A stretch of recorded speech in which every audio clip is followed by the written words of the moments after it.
Hallo Jungs, willkommen zu Teil 2. We're starting a new chapter. Woohoo, super! And it's all about was machst du? You should definitely be able to read that question. So in this section, what are we going to be learning? Was lerne ich? Overall, we're going to be learning about saying how you are, completing that beginning conversation, talking about your interests, expressing likes and dislikes, talking about when you do things, and also expressing opinions.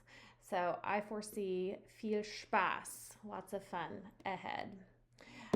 For this chapter, I also found another really fitting verse for us. This comes from Epheser 5, and it's verse 1 bis 2.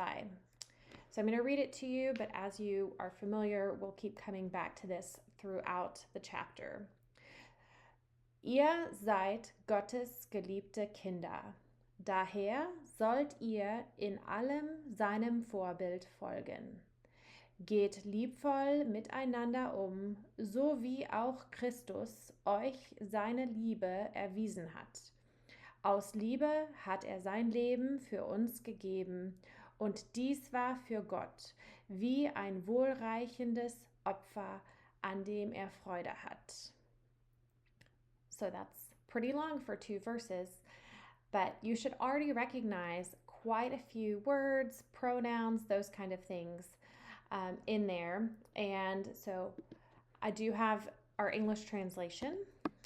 And so if you didn't guess, it is Ephesians 1 and 2. Therefore, be imitators of God as beloved children, and walk in love as Christ loved us and gave himself up for us, a fragrant offering and sacrifice to God. So as we think about what are we doing, what are our interests, I'd like to always remind you that we are children of God and he loves us, and Jesus died for us so that we can live in relationship with God. And because of that, while we'll never strive to be Jesus, obviously, we can always work to be more like him. So as we talk about what we're doing and how we're doing it, I hope that we can always remember that we can imitate God and, most importantly, walk in love. And so if we go back to the German verses, that Vorbild means to be a picture of.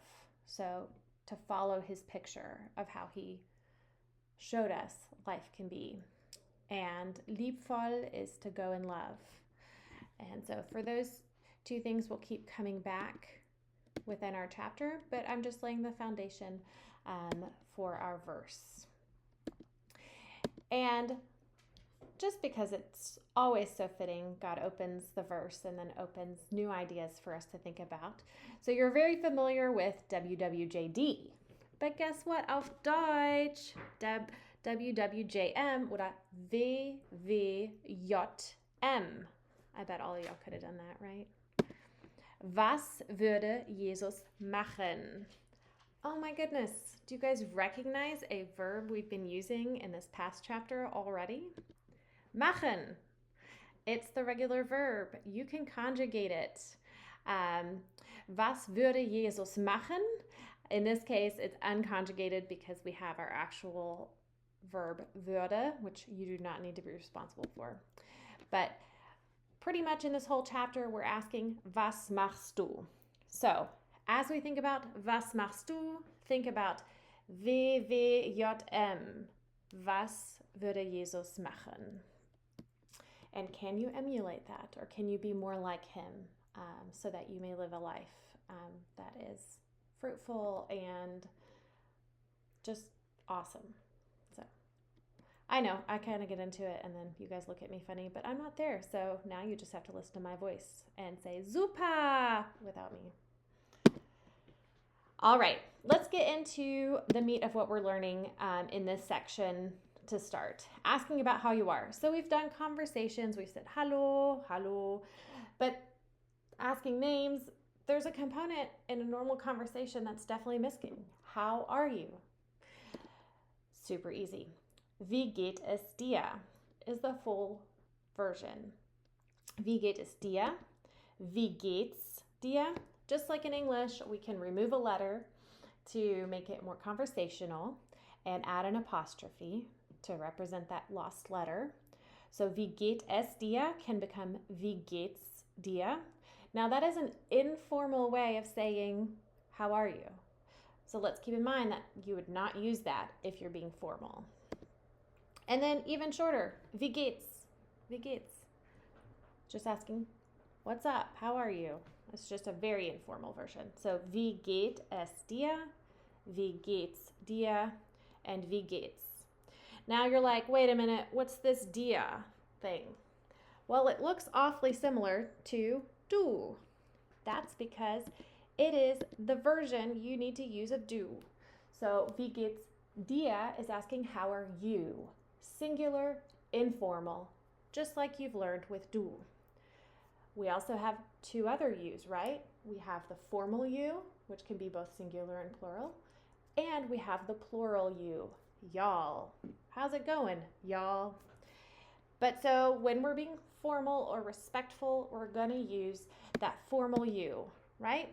That capital Z. Well, the form of Z in this is going to be Ihnen.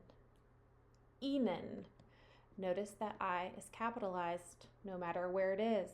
You will capitalize it just like you capitalize Z. And then finally, we have y'all. How's it going, y'all? You recognize ihr. It goes to euch. Now this is a hard one to pronounce, so give yourself some practice. Euch. It kind of rounds from the back of your mouth to the front. It sounds like you're kind of eating a grape or something. Auch. From the back to the front. So du becomes dir. Sie becomes ihnen. Ihr becomes euch.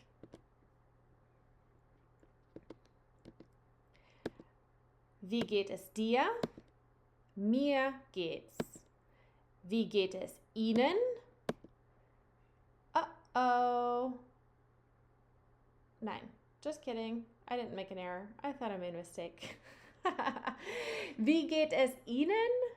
You're still going to answer mir geht es, because if somebody's asking formally, I'm still going to respond with, well, I'm feeling or I'm doing, right?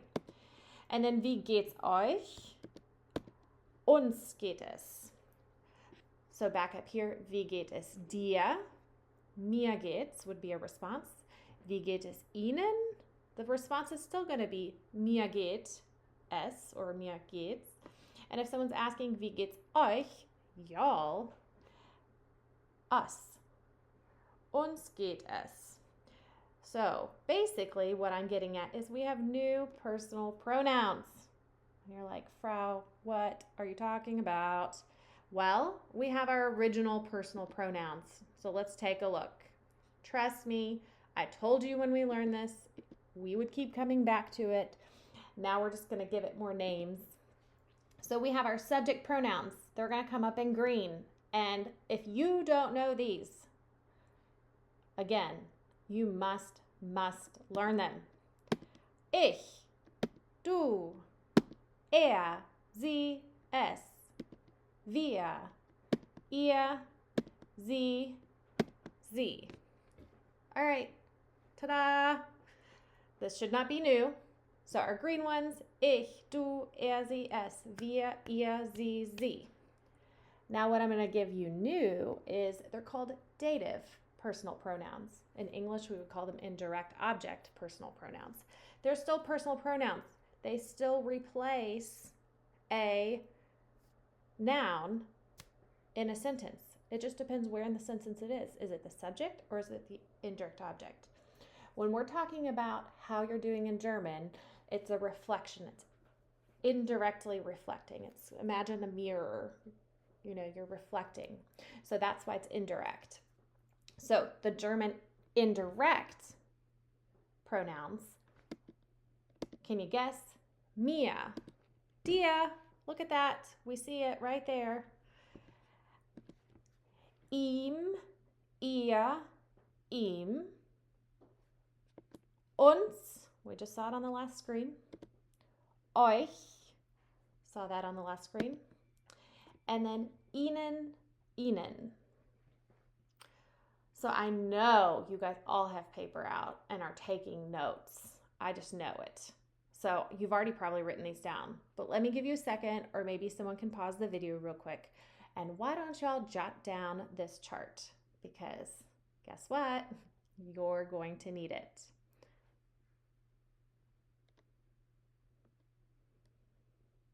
All right, I'm going to go ahead and move on. So these are the new personal pronouns, the dative pronouns. Mir, dir, ihm, ihr, ihm, uns, euch, ihnen, ihnen. Now, when we look back at asking how someone is, let's look at the question again. Wie geht es dir?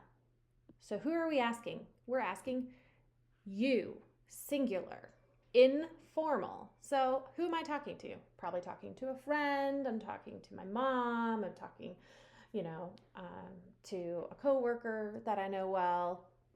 Wie geht es dir? The response from that person is going to be mir geht es. Do you see how the dia turns into mir in the response? Look back at that chart you just wrote down. Now, what if I ask, wie geht es Johann?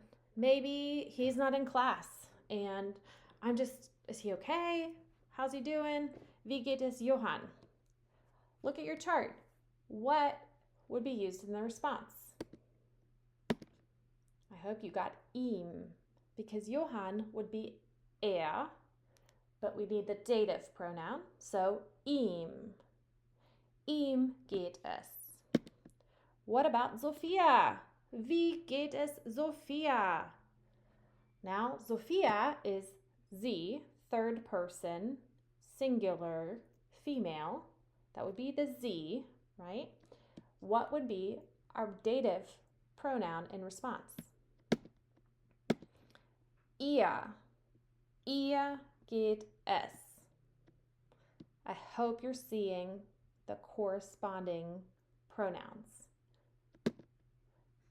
Now, what if I ask about two people? Wie geht es Markus und Melanie? What pronoun would be in that response? Ihnen. That's going to be the third person, plural. In this case, informal, but we're starting the sentence, so it gets capitalized. Ihnen geht es.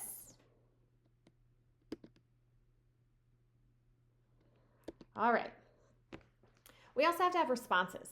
Wie geht es dir? These are by far the most basic responses. Starting on the far side, schlecht. Nicht so gut. Es geht. Es geht is its own sentence. It's like it's going.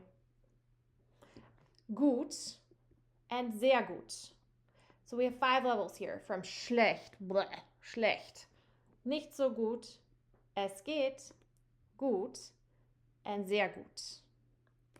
Now, if we look at those in our sentences, asking how someone is, and someone asks, wie geht es dir? What are you going to respond? Mir geht's gut. What about that? Wie geht es Johann? Ihm geht's nicht so gut. Uh-oh, poor Johann. Wie geht es Sophia? Ihr geht's schlecht. Also not so great for Sophia. Wie geht es Markus und Melanie? Ihnen geht es sehr gut.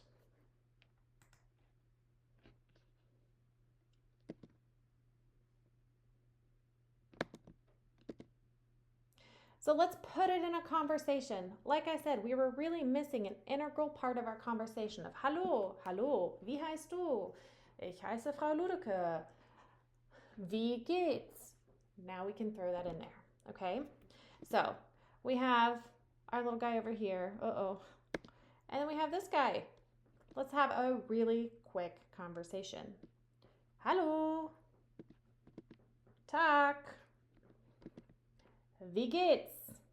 Clearly, this is informal, right? We have Tag, we have wie geht's. Neither is a formal greeting or question. Mir geht's gut.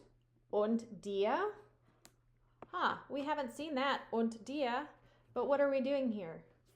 It's a quick way to ask back, how are you, right? I'm good, and you? Mir geht's gut. Und dir? Mir geht's nicht so gut. We could kind of tell that from his picture. Mir geht's nicht so gut. Das tut mir leid. Das tut mir leid. We haven't seen this before, but das tut mir leid is a way of saying sorry. Das tut mir leid. We could also, if the response had been good, said, das ist super. Or we could have said, das ist nicht gut. Das ist schlecht. Das ist, that is not a new topic of conversation for us. We can say das ist, right? That is super, nicht gut. So we can go back and use those indicators of our 5 levels. Schlecht, nicht so gut. Es geht probably doesn't make sense. And then we have gut und sehr gut. You can use in response. So look how quickly we can put this in a conversation. All right, that's quite a bit of learning already. So at this point, you can pause and you can do the 2 assignments, or how many ever I've decided, that are listed in Canva to get you to practice what we've just gone through. This video is also in Canvas, and so if you need to watch it back or relearn or help yourself take notes again, because maybe you didn't have notes out or something, then it's there for you as well. If you're ready to move on, I think I just have one more piece for you. Ich bin. If someone says, wie geht es dir? And you're not going to respond with, mir geht's gut, mir geht's nicht so gut, then you can also say, ich bin, but then you have to give a feeling, not a qualifier. So, ich bin müde is an example of I am tired. I am tired. Ich bin müde. So, what other feelings should we learn? Kind of think about that and create your own Google slide about feelings for vocabulary for ich bin müde that you could use as well.